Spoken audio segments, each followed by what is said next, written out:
The U.S. may be China's #1 single market, that is a fact, but this is certainly a signal coming from China that it's ready to stand toe-to-toe with the United States, even though it is its #1 export market by a wide margin. Of course, they have very strong exports to the European Union, but I think the overriding concern here for China is it's not going to be showing any flexibility to the United States, despite the proclamations by Donald Trump that President Xi Jinping of China is ready to sit down. It did occur to me, you mentioned a couple of these key points, but this came before the U.S. market opened, before the Fed chairman is going to be speaking in Jackson Hole, and on the same day as the start of the G7 summit in Biarritz in France.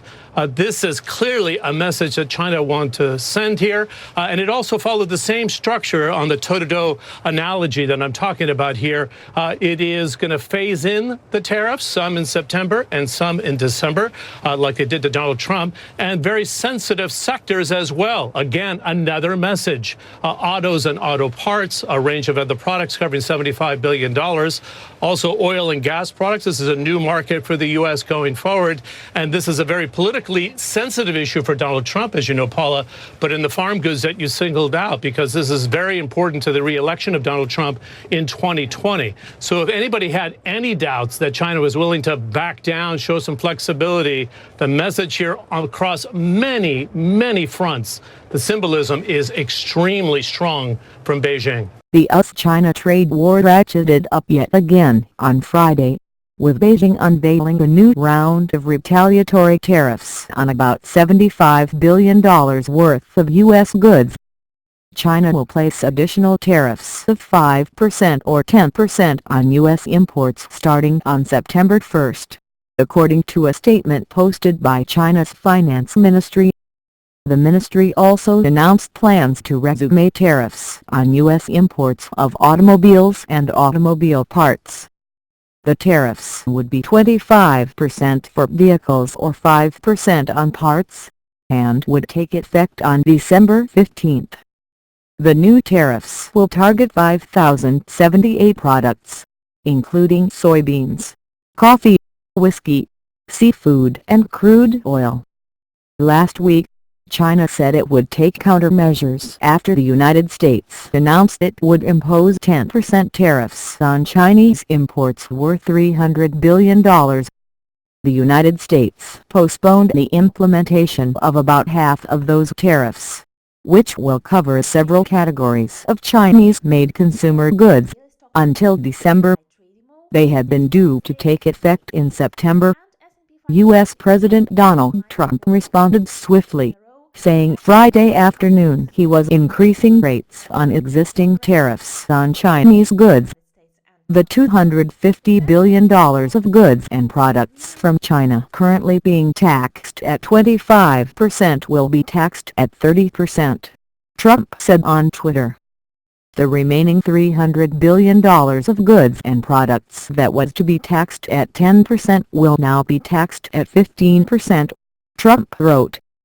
Trump earlier in day said U.S. companies should move operations from China in response to their tit-for-tat tariffs. We don't need China and, frankly, would be far better off without them, Trump wrote on Twitter. He also ordered American companies to immediately start looking for an alternative to China. The National Retail Federation issued a statement calling the demand unrealistic. For years, retailers have been diversifying their supply chains, but finding alternative sources is a costly and lengthy process that can take years.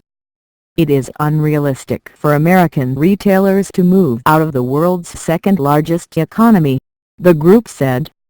Our presence in China allows us to reach Chinese customers and develop overseas markets.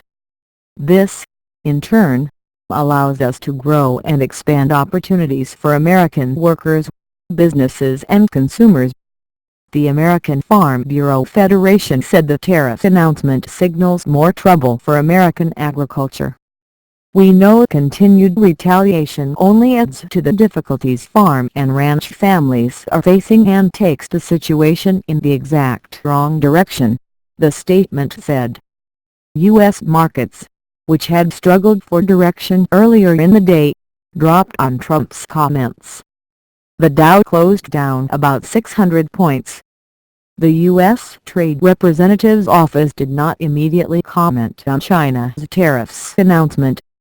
The move comes amid indications the ongoing trade war is having an impact on the world's two largest economies. Industrial production in China, an important indicator for the country's economy, grew just 4.8% in July compared to a year earlier, according to China's National Bureau of Statistics. That's the worst growth for that sector in 17 years. American factories are also contracting for the first time in a decade, and red lights are flashing in the bond market, where the yield curve has inverted. Such inversions, where the 10-year Treasury yield dips below the 2-year Treasury rate, are historic predictors of a coming recession. Consumer spending, which has remained the bright spot of the American economy, could be hurt by higher prices from the pending tariffs on goods like phones, video games and athletic shoes, analysts have warned. The U.S. Chamber of Commerce, which represents the interests of more than 3 million businesses, called on China and the United States to get back to the table to discuss issues important to both sides, including intellectual property and market access. Today's Chinese retaliation is unfortunate, but not unexpected. The fact of the matter is that nobody wins a trade war, and the continued tit-for-tat escalation between the U.S. and China is putting significant strain on the U.S. economy, raising costs, undermining investment, and roiling markets, the statement said. CNN Business Matt Egan contributed to this report.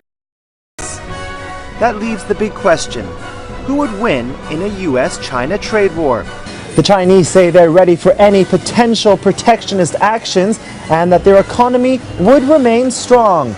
Over the last couple of years, the Chinese have shifted its economy away from a manufacturing one to a consumption-based one. Trade made up just 28.6% in 2016, down from 36.3% in 2015. China has also been trading more and more with countries with a growing consumer base like India. And finally, the two could spark a trade war over China's currency, the yuan. President Trump has been critical of the yuan, saying throughout his campaign that Beijing is unfairly devaluing it, making Chinese exports more attractive. Even after winning the election, he tweeted, "Did China ask us if it was okay to devalue their currency, making it hard for our companies to compete?" It's unclear if President Trump will actually impose a 45% tariff on goods imported from China, but one thing is for certain: it won't be hurting just the Chinese and American economies. It has the potential to leave the entire globe with an upset stomach. Phil Hahn, CNBC.